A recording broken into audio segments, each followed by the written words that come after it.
அனைவருக்கும் அன்பான வணக்கங்கள். சின்ன சின்ன பதம் வைத்து கண்ணா நீ வா வா வா அப்படின்னு ஒரு பாட்டு எல்லாருக்கும் தெரியும். தமிழ்ச்சங்கத்தின் சார்பாக ஒரு கலந்துரையாடல். இந்த நிகழ்வினை ஏற்பாடு செய்திருக்கும் தமிழ்ச்சங்கத்திற்கும் இந்த நிகழ்வினை மேலும் அழகாக்க வந்திருக்கும் பார்வையாளர்களுக்கும் என்னுடைய அன்பான இனிய வணக்கங்கள். நான் இந்த சிறுகதை தொகுப்பில் நான் சுவைத்த கதை என்ன அப்படின்னு பார்த்தீங்கன்னா யானை வழித்தடம்.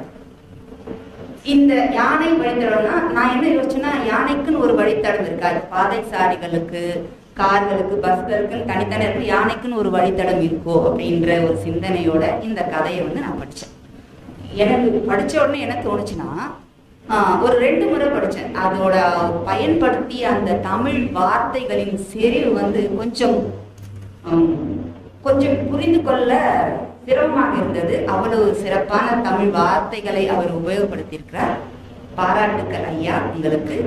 மேலும் அவர் உபயோகித்த அந்த வார்த்தைகளாக நான் பார்க்கும்போது இந்த கதை சொல்லும் விதத்தை விட அந்த கதைக்கான சூழலை அவர் ரொம்ப அழகா இந்த கதையில கொண்டு வந்திருக்கிறாரு. இதோட கேரக்டர்லாம் பார்த்தீங்கன்னா, கனகாம்மாள், அவங்க பையன் பெருமாள், கணவர் முத்து, அதாவது ஆணிக்கால் முத்து. நீங்க எழுதுன கதை ஞாபகம் வருதுங்களா? ஆணிக்கால் முத்து. அப்புறம் அந்த வட்ட கிணறுன்னு ஒரு இடம் சொல்லியிருக்காரு அந்த ஊர்ல. அங்க சூழ்ந்து இருக்கின்ற மக்கள். இதெல்லாம் அந்த கதையில வர கதாபாத்திரங்கள். சில காடுகளை குறிப்பிட்டிருக்காரு.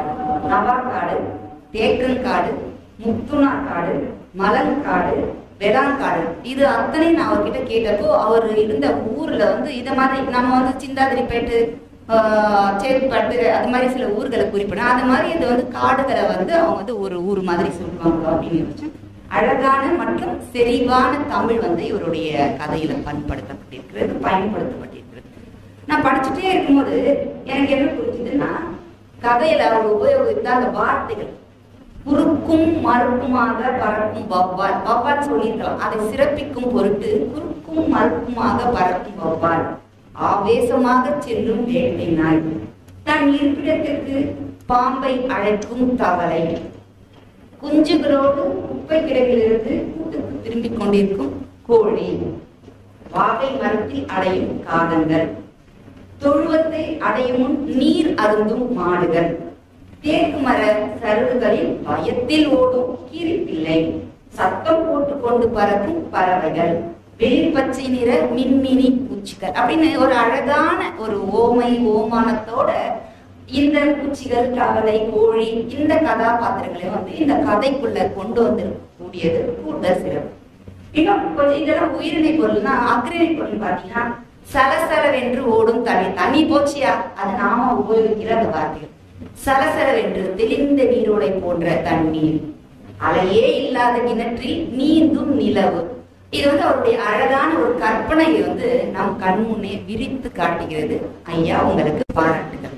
நீங்க யோசிக்கலாம், என்ன இவங்க பாராட்டிட்டே இருக்காங்க, தமிழ் வார்த்தைகள் அழகா பயன்படுத்திட்டே இருக்காங்க, நம்ம கிட்ட எந்த கேள்வியுமே கேட்கலையே, அத்தனையும் சிறப்பு தானா, இவங்களுக்கு இந்த கதையை படிக்கும்போது எந்த டவுட்டே வரலையான்னு ஒரு சின்ன டவுட் வந்தது.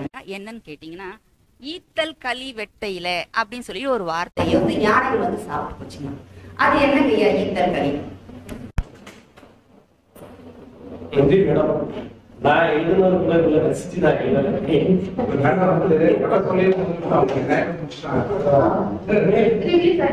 உண்மையிலே எங்க ஊர் ஸ்லாங் தான் நான் எழுதியிருக்கேன்.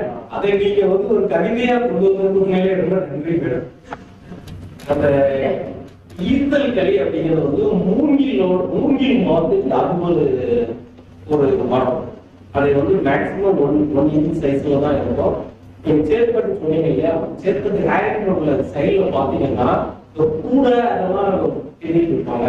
அவங்க பண்றதெல்லாம் அந்த ஈச்சல்ங்கிற அந்த உள்ள இருந்து கொஞ்சம் கொஞ்சமா அழகு கூட அதெல்லாம் ஈத்தல்ல தான் நான் போகையா பார்ப்பேன். இந்த மரம் அந்த மலையில நிறைய இருக்கு.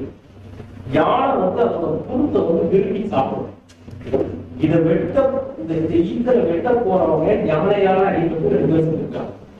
அதுக்கப்புறம் தான் அங்க யாரும் உள்ள போகக்கூடாதுன்னு இப்போ போட்டாங்க. யானை வெளியில வரக்கூடாது அப்படிங்கிறதுக்காக சோலார் சப்ளை பண்ணி வச்சிருக்காங்க. ஈத்தல் அப்படிங்கிறது மூங்கில் குடும்பத்தை சேர்ந்த அது ஒரு மரபு. நன்றி ஐயா. அதுக்கப்புறம் வந்து அந்த காடுகளை வந்து பாதுகாக்கிறதுக்காக 4 குறுக்கம் முதல் 10 குறுக்கம் வரை நடப்பாங்க அப்படின்னு போட்டிருக்காங்க. அது என்னங்க ஐயா குறுக்கம்?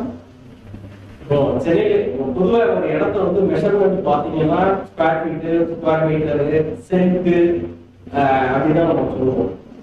விவசாயிகள் எங்க ஊர் சைடு இருக்க விவசாயிகள் அவருக்கு அந்த இடம் எவ்வளவு இருக்கு, அது ஒரு 5 குறுக்கம் இருக்கு, ஒரு 6 குறுக்கம் எனக்கு இடம் இருக்கு அப்படின்னு அவங்க சொல்லுவாங்க. தஞ்சாவூர் சைடு பாத்தீங்கன்னா எனக்கு 10 குழி இருக்கு, 20 குழி இருக்கு அப்படின்னு சொல்லுவாங்க. அது வந்து அங்க இருக்க ஒரு இடத்தோட அளவில் ஒரு குறுக்கம் அப்படின்னா ஒரு 5 இருக்க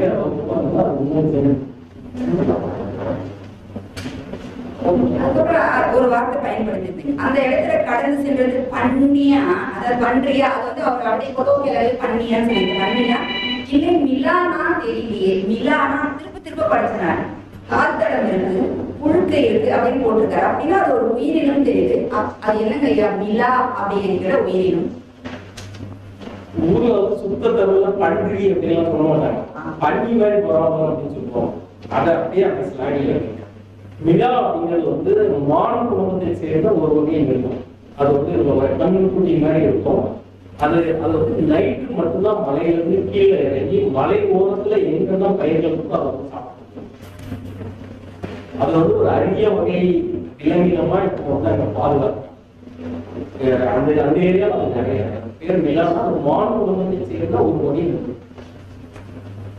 என்னுடைய விஞ்ஞான கேள்வி என்னன்னா, ஆத்திச்சூடி கதைன்னு சொல்லுவாங்க. 2 லைன் கூட ஒரு பொருள் இருக்கும். அந்த ஆத்திச்சூடிகள்ல ஒரு கதை சொல்லுவாங்க. இப்போ நீங்க எங்ககிட்ட சொன்னீங்க யானை வழித்தடன்ற கதையில நீங்க சொல்ல வருகிற கருத்து என்ன? இந்த சமுதாயத்திற்கு நீங்கள் விதைக்க நினைக்கின்ற விதைகள் என்ன? எந்த ஒரு உட்கருத்தை, ஒரு கருப்பொருத்தை, ஒரு மைய பொருளை ஆதாரமா கொண்டு நீங்க இந்த கதையை எழுதுறீங்க? கதையில வந்து நான் இன்னும் கொஞ்சம் ஆழமாகவே சொல்லிடலாம். ஏன்னா இது வந்து ஒரு போட்டிக்கு எழுதின கதை. அவங்க என்ன பண்ணுவாங்க அப்படின்னா 1000 வார்த்தைகள் இல்ல 1200 வார்த்தைகள் இதுக்குள்ளதான் இருக்கணும். நான் வந்து மலை சார்ந்த வீரர்களும் அதை அடிவாரத்துல வாழ்கின்ற விவசாயிகளும் அந்த மலை, இந்த விவசாயம், அந்த விலங்கினங்களோட எப்படி இருக்கிறாங்க, அவங்க எப்படி அதை பாதுகாக்கிறாங்க. மேக்சிமம் இப்போ வந்து கதையில நான் சொல்ல வந்த கருத்தே என்ன அப்படின்னா, ஒரு விலங்கினால பயிர் சேதம் அடைந்து அப்படின்னா எந்த விவசாயம் அதை வந்து கொள்ளணும் அப்படின்னு போக மாட்டாங்க, அதை விரட்டி விடணும் தான் போவோம். அந்த அந்த அழிவதி செய்கிற விலங்கை வந்து நம்ம வந்து கொள்ளணும் அப்படின்னு எந்த விவசாயம் அந்த அழிவு இருக்க விவசாயிகள் நினைக்கவே மாட்டாங்க. அதை ஏதோ ஒரு அந்த தகரமோ தீப்பந்தமோ கடிச்சு அந்த தகரமோ தீப்பந்தமோ அதை காட்டுக்குள்ள விரட்டி விடணும் அப்படிங்கிற மனநிலையில தான் இருப்பாங்க. அது இப்ப இருக்க பசங்களுக்கோ இப்ப இருக்க சமூகத்துக்கும் நம்ம இப்படிதான் அந்த விலங்குகளை விரட்டிருக்காங்க. இவங்க இப்ப இருக்க பசங்களுக்கு என்ன வேணும், துப்பாக்கி வச்சுக்கணும், முன்னெடுத்து எடுத்துட்டு போயிடும், இப்படிதான் இப்ப இருக்க பசங்க நினைப்பாங்க. அதான் நம்ம முன்னோட இப்படியெல்லாம் அதை விரட்டி இருக்காங்க அப்படின்னு இப்ப இருக்க சமுதாயத்துக்கு தெரியணும் அப்படின்னு மனித நேயத்தை வலியுறுத்தும் விதமாக அமைந்த கருத்துக்களை கொண்டு வந்த யானை வழித்தடம் என்ற கதையை மிக சிறப்பு. பாராட்டுக்கள். உங்களுடைய முயற்சி மேலும் சிறக்க பாராட்டு. மறைந்த பொதுச் செயலாளர் கோவிந்தராஜன் அவர்களை பற்றி ஒரு சின்ன ஒரு பதிவு. அவர் என்ன ஒரு சொன்னார், அவர் ஒரு ஊர் அரக்கோணம் செய்ய நினைக்கிறேன். அவர் விவசாயம் அவர் வந்து விவசாயம் பண்ணிட்டு இருந்தாரு. அவர் ஒரு ரொம்ப ஏற்கனவே நெகிழ்ச்சியோட சொன்னார், நானும் நல்லா செலவு பண்ணி எப்படி இல்லாம விவசாயம் பண்ணிட்டு இருக்கேன். ஆனா காற்று கொள்கைகள் கூட்டமா வருது வந்துட்டு அங்க சாப்பிடுறது என்னவோ கொஞ்சம் அப்படின்னா அழிக்கிறத 10 முறை மொத்தமா நெருப்பெல்லாம் அழிச்சிட்டு போயிருக்கு. நீங்க என்ன பண்றதுன்னு தெரியல, எல்லாம் நஷ்டமா போகுது, வீணா போகுது அப்படிங்கிறது வந்து ரொம்ப நெகிழ்ச்சியோட சொன்னார். கதைக்கு பொருத்தமாகவும் நம்ம குறைந்த கமிஷன் ரொம்ப உதவியா இருக்கிறவர். அதனால நான் இந்த